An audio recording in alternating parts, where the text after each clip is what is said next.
At 3 o'clock on ESPN3, UAlbany will look to keep the momentum rolling on the road at 5th-seeded Montana State out of the Big Sky Conference. Yeah, as we mentioned in the Open, UAlbany shook off some early jitters and rolled over Central Connecticut State 42-14 last week for their fourth straight win and first ever victory in the FCS playoffs.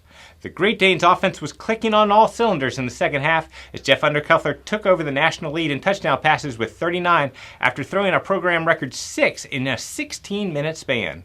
Receivers Juwan Green and Jerry Reeves combined for 239 receiving yards and 3 scores, and running backs Alex James came off the bench to rush for 70 yards on just 13 carries. Now with a playoff game under their belts, hopefully that unit will be able to get going from the opening whistle.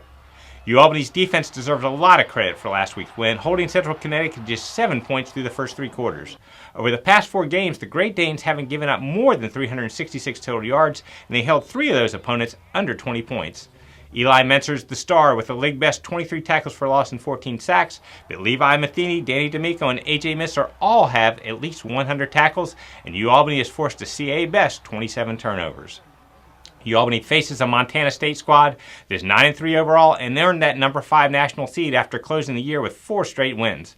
The Bobcats' offense has the nation's 6th best rushing attack at 270 yards per game, led by Logan James with 788 yards. Montana State uses 2 different quarterbacks, with Tucker Rovig having passed for 1,426 yards and 10 scores. Now defensively, Montana State just gives up 21.5 points per game in a high-scoring league and is especially good against that run.